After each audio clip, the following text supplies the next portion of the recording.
नमस्कार, आप देख रहे हैं न्यूज पीआर। मैं हूं आदेश पुरी।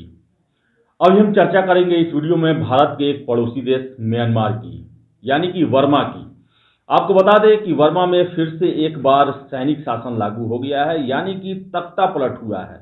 और इस तख्ता पलट के बाद से वहां पर डेमोक्रेटिक रूप से चुनी हुई सरकार, जो कि आपको बता दें कि आंग सांग सू की, जो कि प्रसिद्ध नेता है म्यांमार की, नोबेल प्राइज तक उनको मिल चुका है 1991 में शांति के क्षेत्र में। उनकी सरकार को ध्वस्त कर दिया गया और आंग सांग सू की जो पार्टी थी, नेशनल लीग फॉर डेमोक्रेसी, उसे ध्वस्त कर दिया गया है।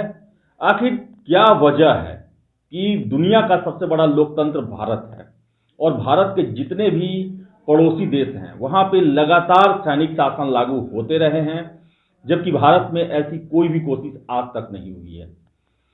क्या कारण है कि वहां पर जो संवैधानिक सरकार आती है, जो जनता के द्वारा चुन के सरकार आती है, वो ज्यादा दिनों तक शासन नहीं कर पाती है और सैनिक जो है वो उस पर अपना अधिकार कर लेते हैं।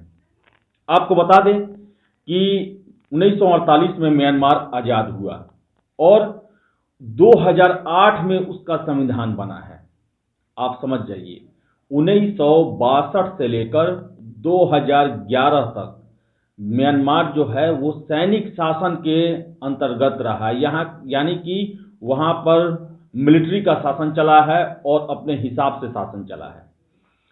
बताते चले, 2008 में संविधान लागू हुआ और 2011 में चुनाव हुए और उसके बाद वहां की जो सैनिकों के द्वारा प्रोमोटेड जो पार्टी होती थी, आपको बता दें बर्मा सोशलिस्ट प्रोग्राम पार्टी जो है, उन्हें बहुमत मिलती है और उन्हीं का एक तरह से केयरटेकर गवर्नमेंट चलता है। लेकिन 2016 के चुनाव में 15 में चुनाव हुए और 16 में 1 फरवरी को आंग सांग सू की वहां की, आपको बता दें कि काउंसलर बनती है, स्टेट काउंसलर बनती है, जो कि प्रधानमंत्री के लगभग पद के बराबर वो पोस्ट होता है, बनती है। लेकिन आखिर ये सोचने वाली बात है कि परिस्थितियां कहां जाके बिगड़ गई कि वहां पर फिर से सैनिकों को अपना सत्ता पर अधिकार करना पड़ा।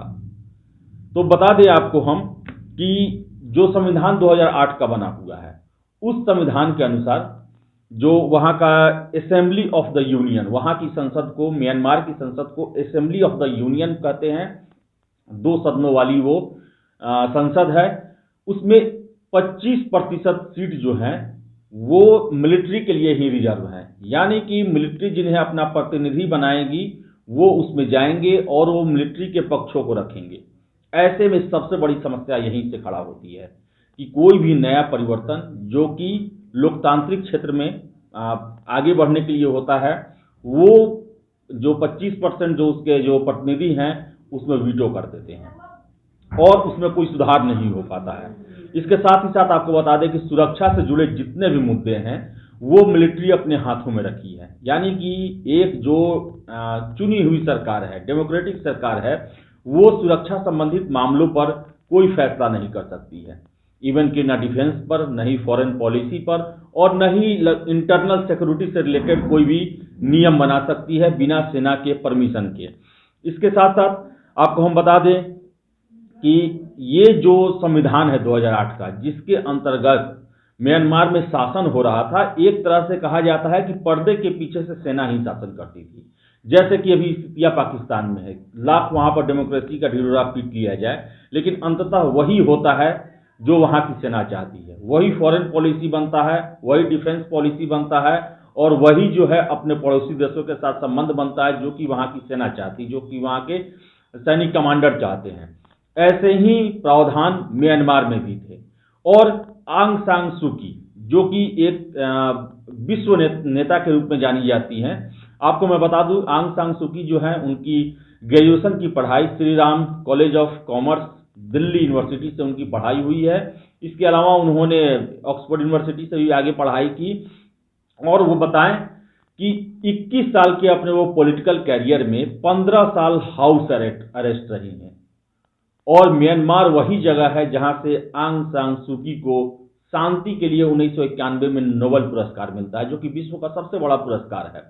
और यू थॉट, आपको बता दें कि 1961 से लेकर 1971 तक 2 टर्म यूएन जनरल सेक्रेटरी के महासचिव रहते हैं वो। तो बहुत बड़ा ओहदा म्यांमार के लिए, लेकिन म्यांमार की स्थितियां जो हैं वो अच्छी नहीं है, वहां पर सैनिक शासन है। और आपको बताएं कि ये मामला कब बिगड़ा। कल यानी कि 1 फरवरी को आंग सान सूकी को दूसरे कार्यकाल के लिए शपथ ग्रहण लेना था, लेकिन उसी दिन वहां पर तख्ता पलट हो जाता है। कारण यह है कि आंग सान सूकी ने संसद में एक समिति बनाने का प्रस्ताव रखा और प्रस्ताव रखा जो कि सेना के अधिकारों को कम करे और लोकतांत्रिक ढंग से चुने हुए सरकार के अधिकारों में बढ़ोतरी करे, या वैसे क्षेत्र जो कि अभी तक सेना के लिए रिजर्व थे, जैसे कि डिफेंस से रिलेटेड, फॉरेन पॉलिसी से रिलेटेड, इंटरनल सिक्योरिटी से रिलेटेड, या वैसे क्षेत्र जिस पर सेना का ज्यादा दबदबा था या बिना सेना के वीटो के आप काम नहीं कर सकते थे, उसको ध्वस्त करने वाला वो विधेयक था।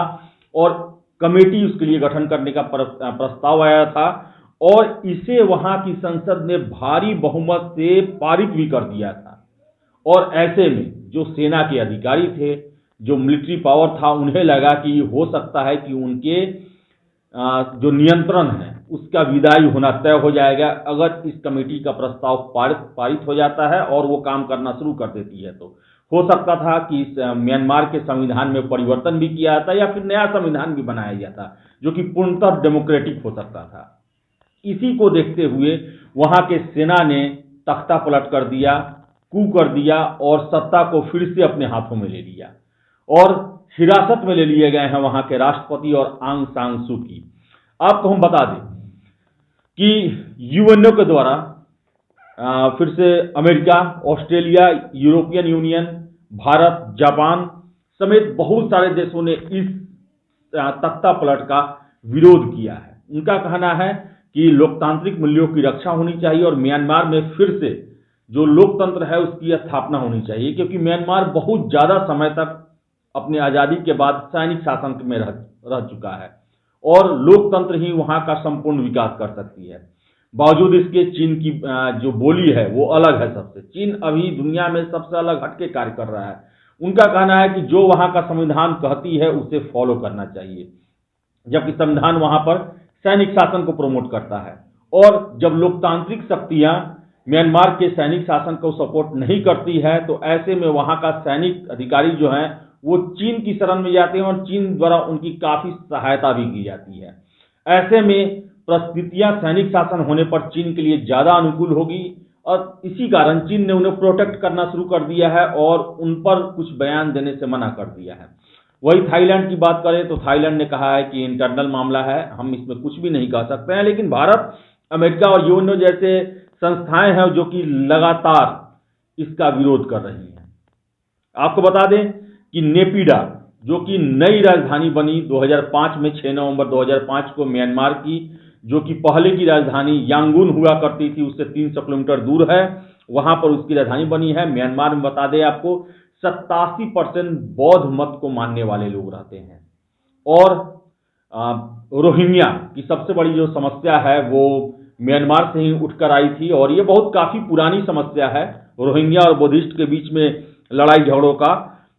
आपको बताएं कि आंग सान सू की जो है वो 2012 से लेकर 2016 तक वहां की जो संसद है उसमें लीडर ऑफ ऑपोजिशन रही और 2016 में स्टेट काउंसलर बनी और 2021 1 फरवरी को उनका फिर से शपथ ग्रहण करना था, लेकिन उससे पहले जो सत्ता का जो है वो सेना के द्वारा अधिकार कर लिया जाता है।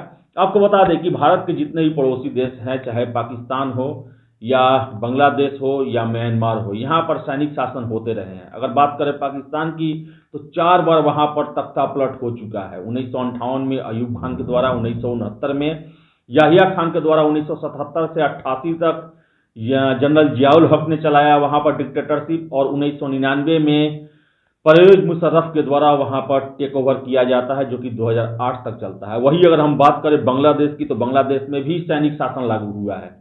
16 दिसंबर 1971 को बांग्लादेश आजाद हुआ और 15 अगस्त 1975 को शेख मुजीबुर रहमान की हत्या कर दी गई और उसके बाद से ही सैनिक शासन लागू हुआ। फिर दोबारा 1982 में हुआ और 1996, 2007, 2009 और 2011 में वहां पर कू की कोशिशें हुई, यानी कि तख्ता पलट की कोशिशें भी हुई। इन सब के बीच में दुनिया का सबसे बड़ा लोकतंत्र भारत, जहां 1947 में आज़ादी के बाद 26 जनवरी 1950 में संविधान लागू हुआ और यहाँ पर लगातार सत्ता में परिवर्तन, चुनाव प्रक्रिया और ऐसी लोकतंत्र की व्यवस्था है जिसमें सभी को अपने अधिकार प्राप्त हैं, सरकार को भी, और सभी धर्म, संप्रदाय, मूल, जाति, वंश, लिंग, जो भी तरह की स्वतंत्रता होती है सभी को स्वतंत्रता प्राप्त है। और भारत दुनिया का एक लीडिंग कंट्री भी है, विकसित बनने की राह में अग्रसर है। म्यांमार में फिर से सैनिक शासन लागू हुआ है। अब देखने वाली बात है कि कितना जल्दी म्यांमार में ये जो सैनिक शासन है ये खत्म होता है और फिर से वहाँ लोकतंत्र की बहाली होती है। हालांकि आपको बता दें कि सैनिक शासन लागू होने के बाद से भारत और म्यांमार के बीच संबंध ज़्यादा सहज नहीं रह पाते हैं जितना सहज लोकतांत्रिक सरकार होने पर रहती है। अब देखने वाली बात है कि विश्व समुदाय जो है इसका कितना विरोध करती है और क्या राजनीतिक हलचल होता है म्यांमार में। और फिलहाल इस रिपोर्ट में इतना ही। फिर से म्यांमार सैनिक शासन के हवाले हो चुका है। तो अगर आपको हमारा ये वीडियो पसंद आए तो इसे आप लाइक करें, शेयर करें और हमारे चैनल न्यूज़ पीआर को सब्सक्राइब जरूर कर लें। बहुत बहुत धन्यवाद।